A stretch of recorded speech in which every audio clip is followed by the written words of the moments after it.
Olá pessoal, sejam bem-vindos ao canal Entre Linhas. É o momento de nós explorarmos as entrelinhas da lição da Escola Sabatina. Pessoal, já estamos aqui no quarto vídeo Entre Linhas de Férias.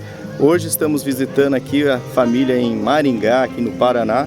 E estamos aqui nesse parque que quem já é velho aqui no canal já conhece. Parque Alfredo Verne Niffeler, aqui em Maringá, o conhecido Buracão, porque isso aqui era um buracão, agora está um parque aqui bem bonito há muito tempo.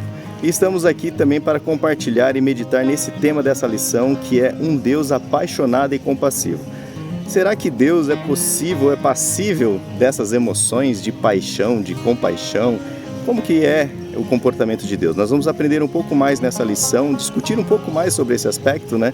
E vermos se é igual ou se é diferente. Não vou dar nenhum spoiler aí na lição, mas fique conosco, não esqueça aí de se inscrever no canal, deixar seu joinha, acionar o sininho também. E também, pessoal, mesmo de férias, se puder, dê uma comentada. Você que está esticado na rede aí, não esqueça de dar uma comentada no canal, que isso gera engajamento e ajuda a promover o vídeo aqui na plataforma. Beleza, pessoal? Então, chega de introdução e vamos para a lição.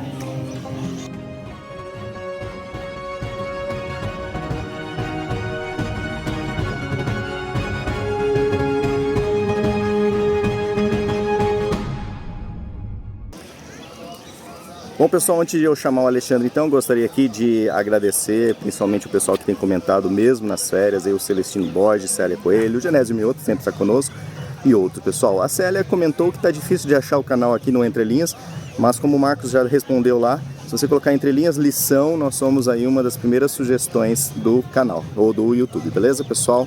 Nosso muito obrigado. Vamos agora então, antes de entrarmos aqui nesse tema, né, de um Deus apaixonado e compassivo, clamar a Ele, né, a direção para que realmente possamos entender de forma correta sobre o sentimento que Deus tem sobre nós e o sentimento que nós também devemos ter sobre Deus. Oremos.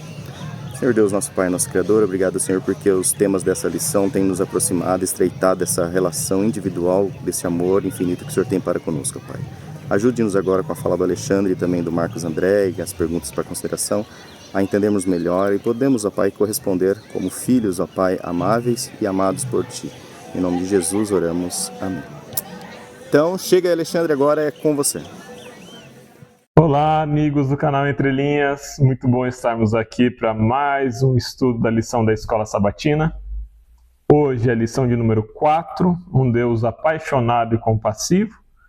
Lição 4 de uma série de 3 estudos intitulado O Amor e a Justiça de Deus. A quarta lição em que nós falamos do aspecto do amor no caráter de Deus. Uma lição que tem sido uma bênção para mim e espero que para vocês também. O verso para memorizar, ele está lá em Isaías 49, verso 15, e diz assim: Será que uma mulher pode se esquecer do filho que ainda mama, de maneira que não se compadeça do filho do seu ventre? Mas ainda que esta viesse a se esquecer dele, eu, porém, não me esquecerei de vocês. Essa passagem ela está no dia da lição de domingo. A gente vai retomar a leitura desse texto, vamos voltar a falar um pouquinho mais dele. E aqui é um texto que vem comparando, né, o amor de Deus ao amor de uma mãe pelo seu filho. A lição de sábado, ainda na introdução da lição, né, ela fala bastante da relação entre razão e emoção. E ela vem falando aqui como, ao longo do tempo, as emoções foram vistas muitas vezes como algo ruim, como algo negativo. O autor da lição chega a citar alguns filósofos romanos, né, que diriam que a virtude ela se manifestaria por meio de um controle da razão, suprimindo as emoções. Acho que é importante que eu faça uma meia-culpa aqui também.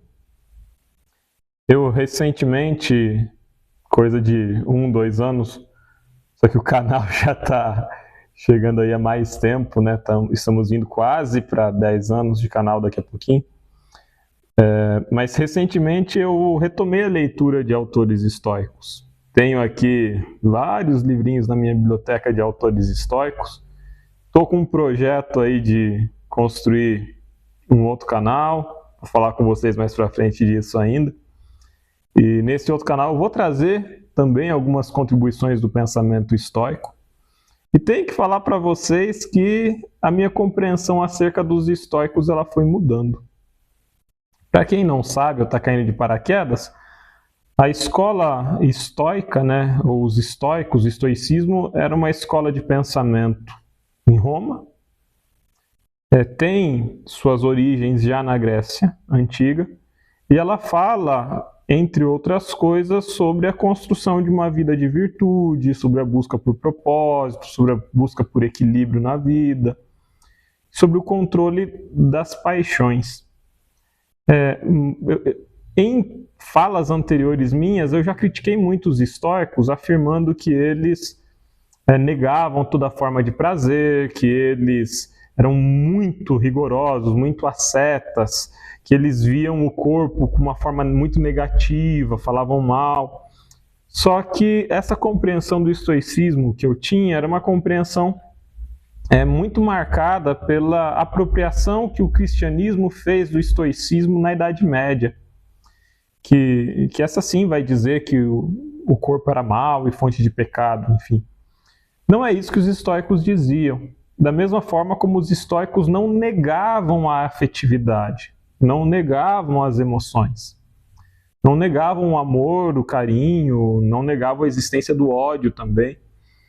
Mas o que o pensamento estoico vai afirmar é a necessidade de que os nossos impulsos ou as nossas paixões, elas sejam dominadas pela razão. Quer dizer, não agir pelo impulso, mas agir a partir de uma forma reflexiva. A fenomenologia, o existencialismo, poderia chamar isso de consciência reflexiva, né? Quer dizer, eu atuo no mundo e eu atuo sobre o mundo, mobilizando emoções, mobilizando paixões, mas controlando a minha relação com essas emoções, entendendo que eu não posso agir de uma forma a não me responsabilizar pelas minhas ações, por exemplo, causando dano a alguém. Há anos atrás existia no Brasil o dispositivo do crime passional, né? A ideia de que alguém cometeu um ato de violência ou de crime contra outra pessoa, movida por forte paixão ou emoção. Isso era atenuante de pena. Os entendimentos mais recentes, eles dizem o contrário. Isso não atenua a pena. Isso é, muitas vezes, cometer um crime por motivo fútil. Então, havia o crime em defesa da honra, a legítima defesa da honra, lá no começo do século XX, e hoje essa ideia ela tem caído em desuso já. Então, quando a gente olha para o pensamento filosófico greco-romano, a gente tem que entender aqui que a relação do homem com a paixão, com as emoções, não vamos falar paixão aqui, porque a paixão ela se referiria a uma emoção que não está sob controle, ou que não está refletida, que não está entendida. Essa relação ela deveria ser mediada pela razão. A razão, a racionalidade, o entendimento, ele faz a mediação da nossa relação com as nossas emoções. Então eu preciso entender o que eu estou sentindo, entender a minha emoção. Quer dizer, a emoção que eu sinto, ela tem também um aspecto cognitivo, ela tem um aspecto racional. A Bíblia, por sua vez, ela vai descrever Deus como um Deus de emoção também. Como um Deus que sente emoções positivas, como o amor, o carinho, o cuidado, o zelo, a misericórdia, mas um Deus que sente também algumas emoções negativas, como por exemplo a angústia, uma angústia pelo outro, pelo sofrimento do outro. Por emoção negativa aqui eu me refiro a um sentimento que produz dor, que produz sofrimento. Deus é um Deus de emoções, Deus experimenta emoções. A gente não deve, porém, E aí, lá no finalzinho da lição de sábado vem falando disso, acho que muito acertadamente. A gente não deve, porém, traduzir as nossas emoções para Deus como se Deus sentisse como nós sentimos. O amor de Deus não é como o nosso amor, o ódio de Deus não é como o nosso ódio, a ira de Deus não é como a nossa ira. Deus tem emoções, mas as emoções de Deus são mais elevadas, mais sofisticadas, mais complexas do que as nossas. Caso contrário, seria uma forma de antropomorfismo, quer dizer, dar uma forma humana para Deus. Então Deus é construído à minha imagem e semelhança e eu faço um decalque das minhas emoções em Deus e me relaciono com esse Deus, que na verdade é um espelho de mim mesmo. Não é isso que nós, como cristãos, propomos. Nós entendemos que Deus existe independente, apesar de nós. Por meio da sua palavra, nós podemos nos relacionar com esse Deus, que é um Deus real, relacional, pessoal, cognitivo também, quer dizer, um Deus que conhece, que tem entendimento, que tem razão. E um Deus afetivo também, um Deus que tem afeto, que tem emoções. A gente vai falar na lição de domingo, segunda, terça, em seguida, um pouco mais sobre esse aspecto emocional, as emoções que Deus tem. Lição de domingo tem por título Maior que Amor de Mãe. O amor dos pais, não vou colocar aqui apenas de mãe, mas amor dos pais, o amor dos pais no sentido amplo, daquele que cuida, né? Que envolve aqui a figura da mãe, muitas vezes, na maioria das vezes, do pai, muitas vezes, mas tem crianças que são criadas sem mãe e pai, mas tem lá a figura paterna, a figura materna, tem uma avó, tem um avô, tem um tio, uma tia que cuidou dessa criança. Esse amor, geralmente, é o meio pelo qual nós aprendemos o que é o amor. A gente aprende a amar e a gente aprende a ser amado a partir das nossas... Desculpa, estava arrumando o microfone aqui. A partir das nossas relações com esses cuidadores, com essas pessoas que são figuras paternas e maternas que nós temos. Por que é importante dizer isso? Porque antes da gente falar do amor de Deus, eu gostaria de deixar claro. Deus te ama muito mais, infinitamente mais, do que seu pai, sua mãe, seu tio, sua tia, seu avô, sua avó, a pessoa que te cuidou. Deus te ama muito mais. Muitas vezes, as pessoas foram machucadas pelas figuras de cuidado. As pessoas foram feridas pelas figuras que deveriam ter lhes protegido. As pessoas sofreram desamor das pessoas que deveriam ter lhe amado. E isso pode levar a transferir essa relação e esse entendimento sobre o amor para Deus e para o outro conjunto de relações. Então eu diria assim, Deus te ama muito mais do que o amor que você recebeu. Deus te ama talvez como você deveria ter sido amado. Deus te ama profundamente. Agora, se você veio de uma relação saudável, com carinho na sua casa, se você foi cuidado, se você se sentiu amado e aprendeu a amá-la na sua infância, saiba que Deus te ama daquela forma e muito mais. Deus ama ainda que a mãe se esqueça e não se sinta compaixão do seu filho. Está lá no verso para memorizar, Isaías 49.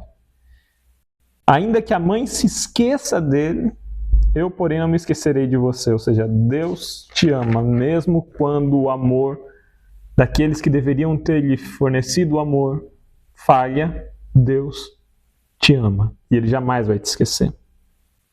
Salmo 103:13 fala, assim como o pai se compadece dos seus filhos.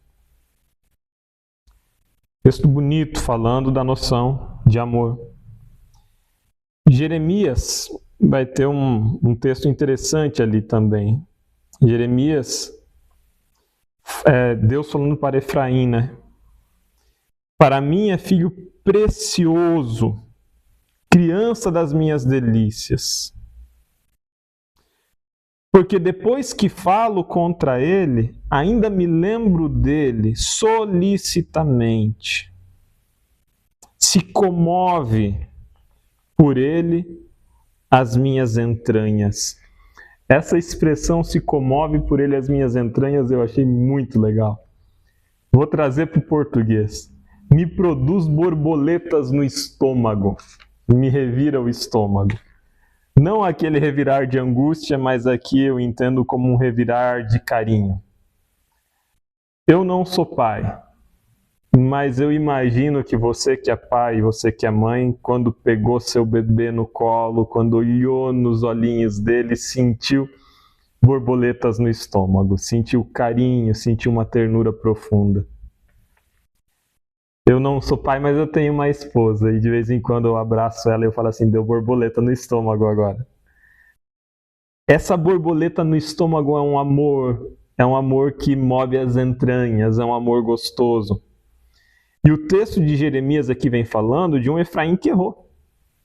Ó, és para mim um filho precioso, é a criança das minhas delícias.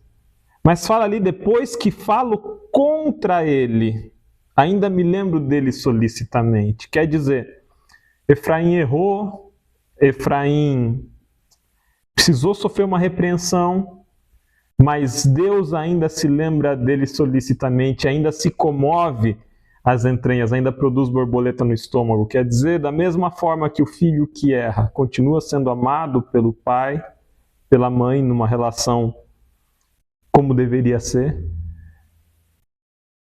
mesmo depois de errar, o filho ainda é amado. Mesmo depois de errarmos, Deus ainda nos ama. Acho muito importante a gente dar uma passadinha quando forem retornar à lição. Para a pergunta para reflexão, está lá no pé da página da lição de domingo, quando fala ali da dificuldade que algumas pessoas têm de assimilar a ideia de amor de Deus como conforme ou semelhante, né, ao amor de pai e mãe, se são pessoas que não tiveram experiências positivas com seus pais. Já tratei disso lá no início, acho que é uma questão que vale a pena explorar na classe quando forem estudar.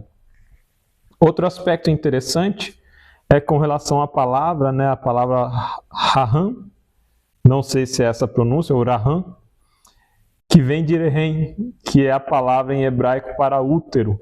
Então, quando fala ali de misericórdia, de compaixão, usa uma palavra que vem de uma raiz hebraica para útero. Então, a ideia de um amor, de uma misericórdia que vem do útero, que vem da maternidade, que vem do cuidado da mãe para com o filho. Deus nos ama com o útero de Deus, quer dizer, da mesma forma como move as entranhas.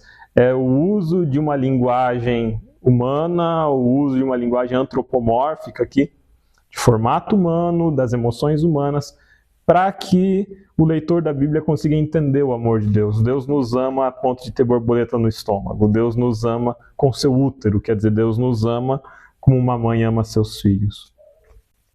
A lição de segunda-feira tem por título Amor Angustiante. E aí a gente tem um texto ali, que é o texto de Oséias 11, versículo 1 a 9. Não vou parar para ler o texto inteiro, mas eu acho que é interessante a gente se focar em especial no versículo 8 e no versículo 9. Ali, Oséias fala que está comovido em mim o meu coração. Não executarei o furor da minha ira, porque sou Deus e não homem. Qual que é o cenário aqui, né? O texto de Oséias, ele começa ali em Oséias 11, verso 1, com um filho que é trazido do Egito ainda criança, um filho que é carregado no colo, um filho que lhe é ensinado a amar, que lhe é alimentado, que lhe é cuidado, que lhe é ensinado a andar, e um filho que nega o seu pai e que vai sacrificar aos Balaíns, quer dizer, ele vai sacrificar aos deuses do Egito, aos deuses cananeus, aos deuses que não são o Deus de Israel. E isso produz sofrimento em Deus. É um amor angustiante o título da lição de segunda, quer dizer, Deus sofre com a rejeição aqui. Mas ele apresenta também que está comovido em mim o meu coração. E agora, não é a borboleta no estômago, né? Agora é o frio na barriga negativo, aquele frio de medo, de paralisação, de petrificar, de dor, de temor pelo outro. Mas ao mesmo tempo, a gente percebe aqui a superioridade do amor de Deus. Aonde pais muitas vezes teriam dificuldade de perdoar, Deus é Deus e não homem. Por isso não executarei o furor da minha ira, porque sou Deus e não homem. E aí se a gente segue o texto, vai lá para o verso 10 e segue a leitura, a gente vai ter uma ideia da restauração. O texto de Oséias é todo ele construído em cima da noção de pecado, de abandono, de traição e de resgate e restauração, como uma resposta divina à nossa falha, à nossa quebra da aliança. Então, a esperança. Essa mensagem de Oséias, a esperança. A gente segue para a lição de terça-feira, mas agora não é comigo, o Marcos André está chegando. É com você, Marcos André. Um abraço para todo mundo. E quanto a mim, a gente se vê na semana que vem. Tchau, tchau. Obrigado, Alexandre. Muito obrigado também a você que nos acompanha através do canal Entre Linhas. Que bom que você chegou até aqui, até esse ponto do vídeo. E agora eu convido você para caminhar um pouquinho mais junto comigo, dando continuidade ao estudo que você já começou com o Lúcio e com o Alexandre. Na parte de terça-feira nós temos o título A Compaixão de Jesus. E o autor diz que Paulo retrata Deus como um pai amoroso, como um pai de misericórdias. E ele cita aqui 2 Coríntios, capítulo 1, verso 13, que ele diz que Deus é pai de misericórdia e Deus de toda consolação.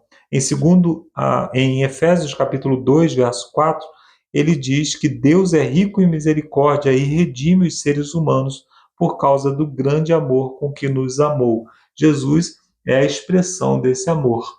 Jesus é o amor de Deus concretizado, é o amor de Deus em forma física, em forma palpável. Afinal, Deus amou o mundo de tal maneira que enviou o seu Filho amado. Então, Jesus Cristo é a expressão do amor de Deus. E o autor continua aqui, dizendo que a mesma linguagem que é utilizada no Antigo Testamento segue também no Novo Testamento. Ele cita aqui algumas parábolas onde Jesus representa Deus através de algum personagem, através de alguma circunstância, e diz que ele estava movido de intensa compaixão. A palavra compaixão, ela quer dizer dar passos com alguém.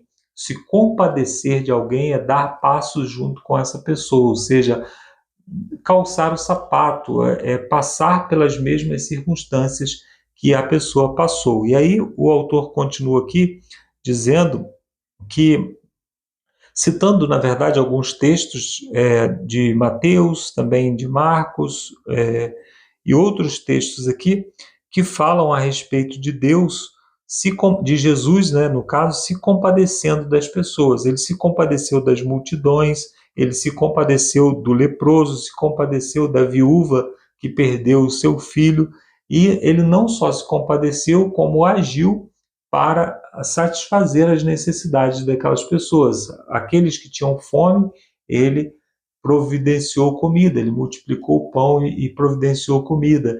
Aqueles que eram ignorantes, que eram como ovelhas sem pastor, ele ensinou, ele esteve junto com eles, curou as pessoas. E a viúva, que já não tinha a provisão do marido e perdia agora seu único filho, Jesus Cristo, ressuscitou o seu filho, né?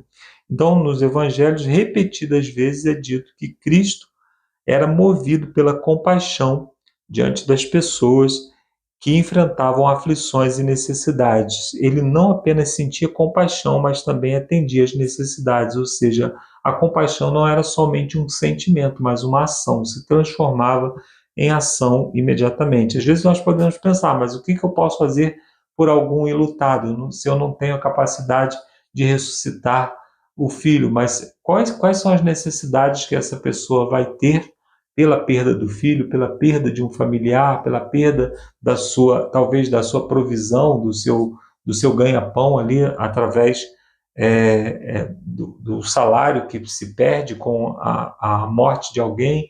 Então, nós podemos providenciar para que o sofrimento dessa pessoa, dentro das nossas limitações, possa ser atendido.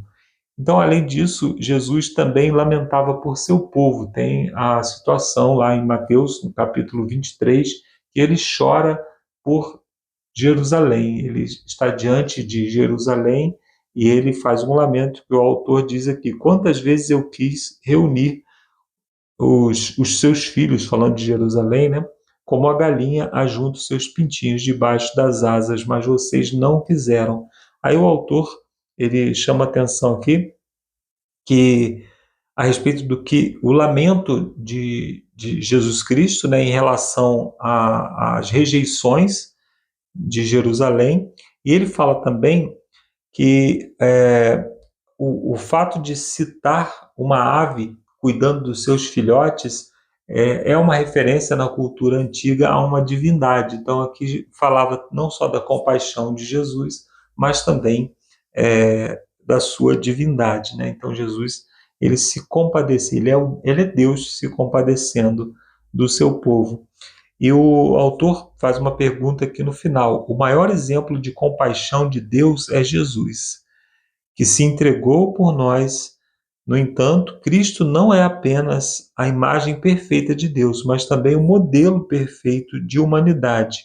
Como imitar a vida de Cristo, atentando para as necessidades dos outros e assim não apenas pregar o amor, mas também demonstrá-lo de maneira concreta. O amor de Deus, ele age em favor dos necessitados, ele age em favor de alguém que precisa. Então, quando nós queremos imitar a Deus, nós expressamos o nosso amor em forma de ação. Existe um texto lá em Hebreus, no capítulo 4, verso 15, que diz que Jesus, nós não temos um sacerdote que não possa se compadecer, mas alguém que foi tentado em todas as coisas. Ou seja, Jesus, ele viveu na carne a essência do que é ser humano. Ele foi tentado em todas as circunstâncias, ele passou pelas mesmas dores, pelas mesmas lutas que nós passamos. Então, nós podemos nos compadecer do próximo da mesma forma como Jesus se compadeceu, porque nós também vivemos as dores do nosso próximo, nós também passamos pela mesma situação. Então, quando tem alguém enlutado, certamente todos nós aqui já vivemos o luto, então nós podemos, né? Isso é até a ciência explica isso, né? Que nós temos a capacidade de espelhar, nós temos neurônios espelho, né? A partir do momento que nós vivemos com pessoas que estão passando por alguma situação, nós também passamos a viver aquela situação, nós passamos a somatizar aquela situação, isso em circunstâncias normais, né? Então, se nós sentimos o que o outro está sentindo, nós também podemos agir como nós gostaríamos que agissem em nosso favor, né?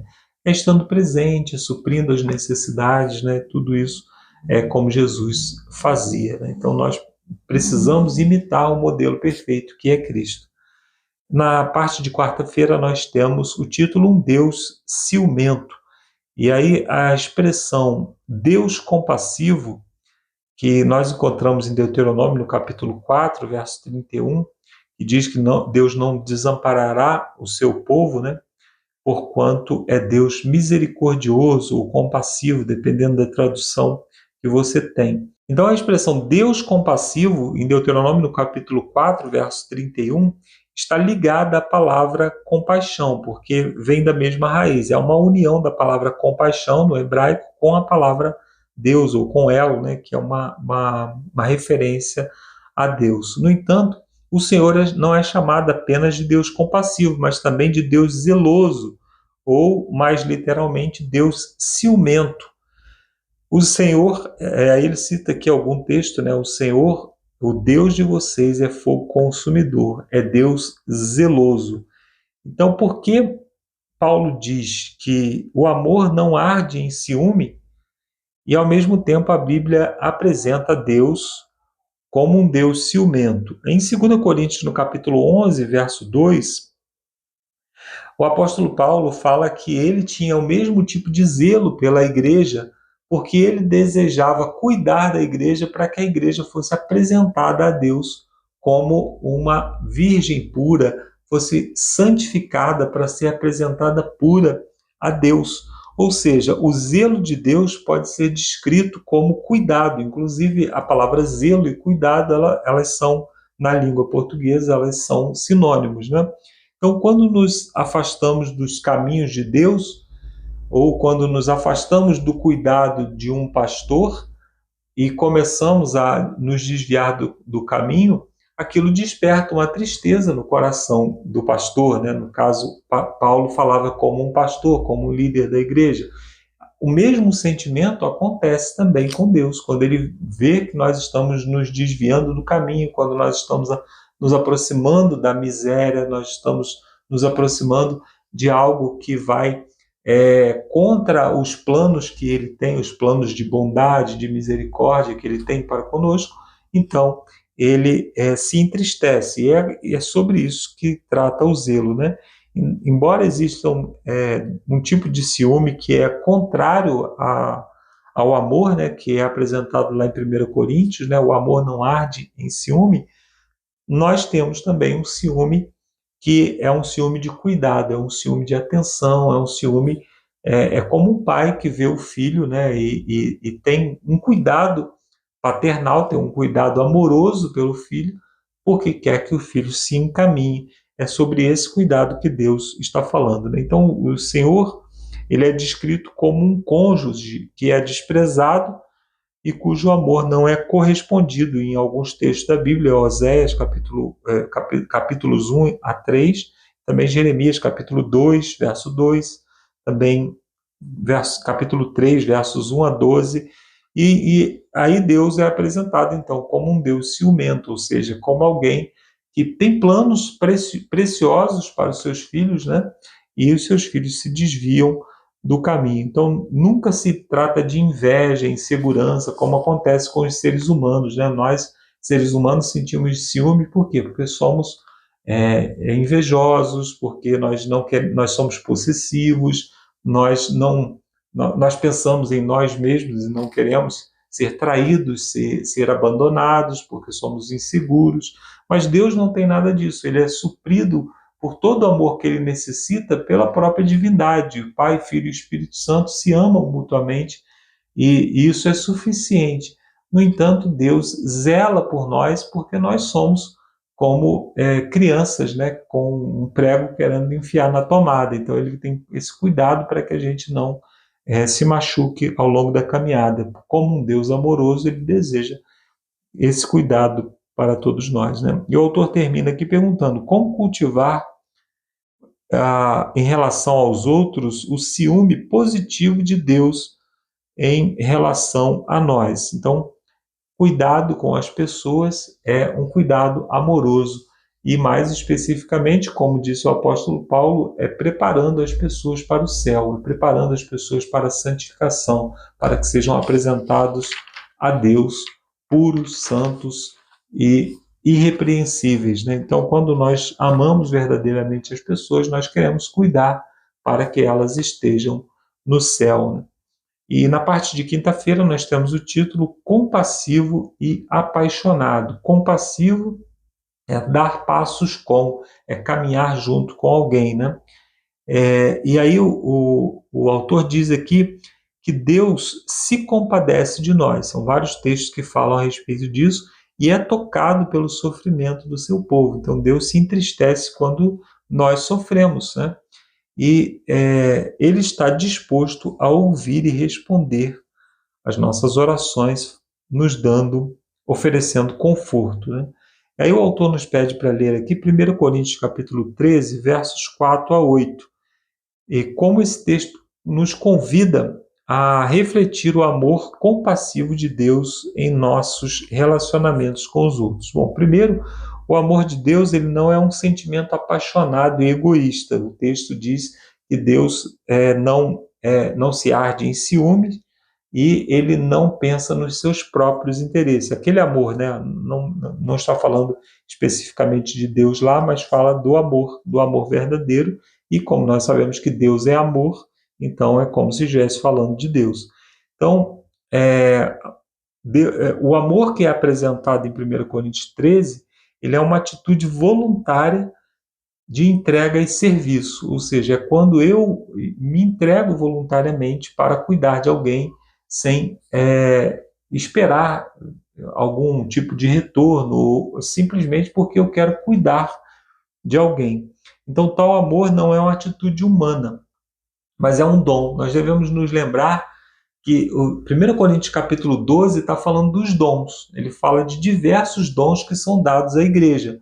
Aí o capítulo 12 ele termina assim: agora eu vou apresentar a vocês algo mais excelente. E ele começa a falar do amor. Ou seja, o amor é apresentado como um dom, é algo que Deus imprime em nós, no nosso caráter. O ser humano não é capaz de produzir o amor que é apresentado em 1 Coríntios capítulo 13. Como que nós, então, podemos ter esse amor? Como nós podemos compartilhar esse amor? É servindo como canal, né? Eu tenho falado aqui que nós somos um canal, nós somos a tubulação por onde Deus flui as suas bênçãos, por onde Deus flui o seu amor, por onde Deus flui o seu caráter. Então, o amor apresentado em 1 Coríntios, ele é algo que Deus produz em nós e nós compartilhamos. Então, como que nós podemos produzir esse amor? É pedindo a Deus que nos use como instrumentos seus, né? Então, o autor diz aqui que buscamos no amor descrito em 1 buscamos nas pessoas, né, o amor descrito em 1 Coríntios 13, versos 4 a 8. Mas com que frequência nos esforçamos para produzir ou para nos tornarmos pessoas com esse tipo de amor? A verdade é que não conseguimos por nós mesmos, como eu disse, né? O autor não fala aqui que o amor é um dom, né? Ele está tratando do amor mais sob uma perspectiva de emoção, de sentimento, mas Deus é amor e Ele produz amor em nós pela sua presença. Então, o amor é um dom de Deus, é um dom comunicável de Deus, né? Então, pela graça de Deus e pelo poder do Espírito Santo, como podemos, na prática, responder e refletir o amor divino, que é profundamente emocional, mas sempre perfeitamente justo e racional. O amor de Deus, ele não é variável, né? Por que é perigoso? O autor até começa lá no início, na lição de sábado, falando sobre o amor, as emoções. Elas são vistas na nossa sociedade hoje como algo negativo e contrário à razão. Por quê? Porque as emoções, elas são muito variáveis. Então, se eu me baseio no meu desejo de ajudar as pessoas, eu posso hoje desejar e amanhã não estar desejando. Eu posso hoje estar de bom humor e amanhã não. Mas quando nós tornamos o amor uma atitude prática, nós tornamos o amor algo que eu faço como um mandamento, porque Deus me ordenou a fazer, como eu busco em Deus como uma forma de me aproximar das pessoas, como uma forma de compartilhar aquilo que Deus me deu para as pessoas, né? Tanto em questão de dons, como também na questão de recursos, né?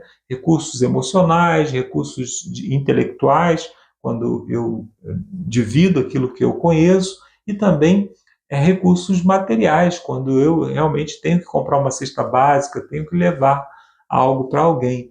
Então, quando Deus me usa como esse canal, quando eu me proponho a ser usado por Deus dessa forma, eu estou manifestando aquele amor lá de 1 Coríntios, né? Então, nós devemos responder ao amor de Deus expressando compaixão e amor benevolente pelos outros de forma ativa. Não devemos apenas consolar ao outro, né? Nós devemos ser a mão estendida, né? O apóstolo Tiago, ele diz no seu livro, né? Se você encontra algum necessitado e diz que Deus te abençoe, o que você fez por ele?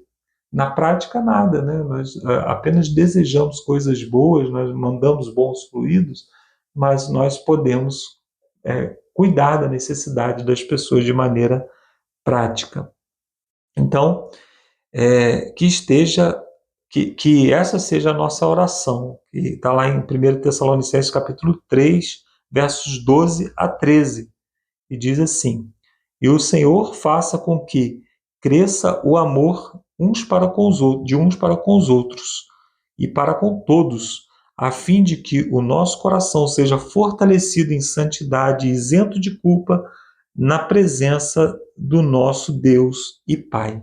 E o autor termina com uma pergunta: por que morrer para si mesmo é necessário para manifestar esse amor descrito em 1 Coríntios? Porque o amor não defende seus próprios interesses, o amor não é egoísta. Então, a única forma que eu tenho de servir ao próximo é deixando de ser egoísta, ou seja, deixando de me preocupar apenas comigo mesmo. A humanidade, ela tem como propósito cuidar apenas dos seus próprios interesses ou do seu próprio grupo. Quando nós decidimos servir a Deus, nós passamos a servir aqueles que são necessitados, a estender a mão aos que são necessitados. Quero lembrar da história do bom samaritano. Quem foi o próximo daquele homem? Foi aquele que o ajudou, foi aquele que estendeu a mão, foi aquele que de maneira prática agiu em favor daquela pessoa. Então, que Deus nos abençoe para que possamos ser instrumentos seus, como um canal do seu amor, como um canal das suas bênçãos para as pessoas que estão ao nosso redor. Termino aqui essa minha participação e agora você fica com o Lúcio com as perguntas de sexta-feira. Antes eu quero aqui na parte da lição de professores, tem um resumo da lição em 3 tópicos e eu gostaria de trazer para você. Olha só, o resumo da lição da semana. Nosso Deus apaixonado e compassivo é apresentado nas Escrituras por meio de imagens parentais, pai, mãe, né? O amor materno, né? Que transmite aí essa imagem de Deus. Segundo aspecto da lição dessa semana, segundo tópico, nosso Deus apaixonado e compassivo é retratado nas Escrituras por meio da imagem das entranhas humanas, ou seja, é como se Deus sentisse um revolver dentro de si quando Ele se aproxima de nós, quando Ele deseja nos amar, né? Então, o amor de Deus é algo que nós sentimos fisicamente, então é algo como se fosse algo que estivesse fisicamente afetando Deus, né? E o terceiro tópico da lição dessa semana, nosso Deus apaixonado e compassivo tem ciúme de uma forma positiva e justa, ou seja, para o auxílio daqueles com quem ele tem ciúme, não para a retenção ou como o amor humano, o ciúme humano que pode inclusive levar à morte, né? Aplicação prática para a vida, Deus nos convida a ser semelhante a Ele, imitando seu amor apaixonado e compassivo, um amor que serve às outras pessoas, né? Então, assim, eu termino aqui a minha participação, e como eu disse, agora você fica com o Lúcio, com as perguntas de sexta-feira, e na semana que vem, se Deus assim nos permitir, estaremos aqui de volta. Um abraço, até a semana que vem, e agora é com você, Lúcio. Valeu, Marcos. Agora é comigo aqui, então, nas perguntas para consideração de sexta-feira. Bom, a primeira pergunta diz assim: Jesus nos apresenta ao Pai trajados nas vestes brancas do seu próprio caráter. Podemos ficar desanimados devido aos nossos pecados e não conseguir refletir o amor que Deus derrama sobre nós. Apesar disso, por que nós devemos então sempre retornar à maravilhosa notícia de que somos aceitos por Deus por meio de Jesus? Realmente, pessoal, quem busca se aproximar de Deus pelas suas próprias justiças, infelizmente vive uma vida bastante decepcionante, né? Nós temos inclusive na igreja muita gente que tenta alcançar o céu pelas suas próprias obras, né? Às vezes pelo alimentar, pelo comportar, mas de certa forma é um comportamento ainda artificial, porque somente o verdadeiro Espírito Santo é que pode transformar o nosso comportamento de dentro para fora. É fácil eu fazer um personagem, é fácil eu criar aqui algumas situações onde eu demonstre, né, um pouco de carinho, amor, compaixão, compreensão, mas Deus, que sonda os nossos corações, entende o que vai lá na profundeza do nosso sentimento, e é isso que mais importa, né? E quando a gente chega lá na profundeza, a gente percebe que nós não encontramos muitas coisas boas. Por isso, ao ver o que Jesus fez por nós, a gente pode entender que a graça dele vai cobrir essa tentativa falha nossa de, através das nossas obras, demonstrarmos sermos boas pessoas. Então, entender que Cristo nos cobre com as vestes dele é a única esperança para que a gente realmente nos acheguemos a Deus felizes, aceitos, gratos, não porque eu mereço, não porque você merece, mas porque Cristo conquistou isso para nós. E isso nos dá uma felicidade tremenda, principalmente olhando para dentro de mim e vendo quão falho eu ainda sou, mas creio que, como eu repito novamente em todos os vídeos, né, que o mortal vai se revestir da imortalidade e que esse corruptível vai se revestir da incorruptibilidade, né, pessoal?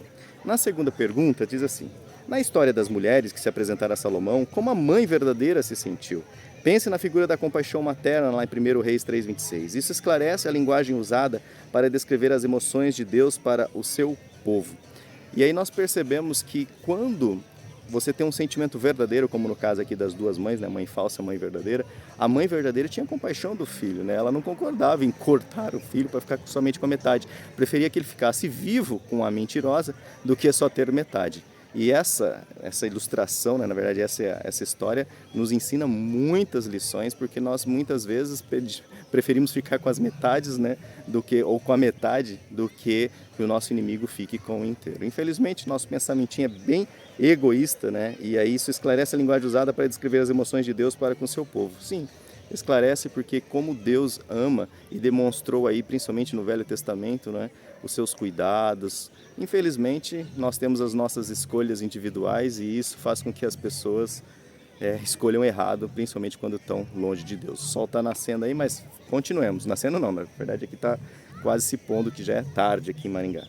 E última pergunta, pessoal: em sua compaixão, como Jesus respondia às necessidades das pessoas? Ele as supria. De que formas práticas podemos oferecer conforto aos que necessitam dele? Nós vimos que Jesus tinha uma forma bastante peculiar de lidar com as pessoas. Ele dava às pessoas aquilo que as pessoas estavam muitas vezes precisando, né? Curando, né? Dando visão, audição, andando para o paraplégico, né? Mas, de certa forma, sempre queria não curar o corpo, a carne, mas a maior preocupação, o maior objetivo de Cristo era sempre curar a alma, curar o caráter dessa pessoa, para que a partir daquele contato com ele fosse uma nova pessoa. E nós podemos também, né, sendo usados por Cristo, levar as pessoas que estão precisando, né? Nós acabamos de passar aí por um período festivo, né, das natalino e o Ano Novo.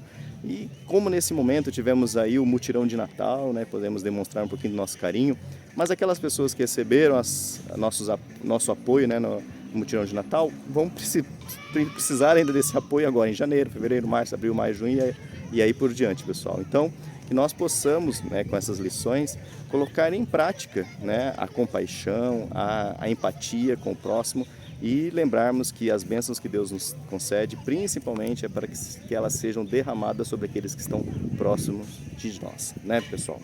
Então é isso, né? Foi bom estar com vocês mais uma vez nesse vídeo e nos vemos lá no 5º vídeo. E olha só que interessante, acabamos de estudar aqui sobre Deus apaixonado e compassivo e vamos estudar na próxima lição a ira do amor divino. E aí, como que se manifesta será essa ira? Beleza, pessoal? Mas antes de encerrar e despedir de vocês, gostaria de, mais uma vez, buscar o Senhor em uma oração. Oremos? Senhor Deus, nosso Pai, obrigado, Senhor. Obrigado pelas férias, obrigado aí porque estamos aprendendo muito mais de Ti com essa lição.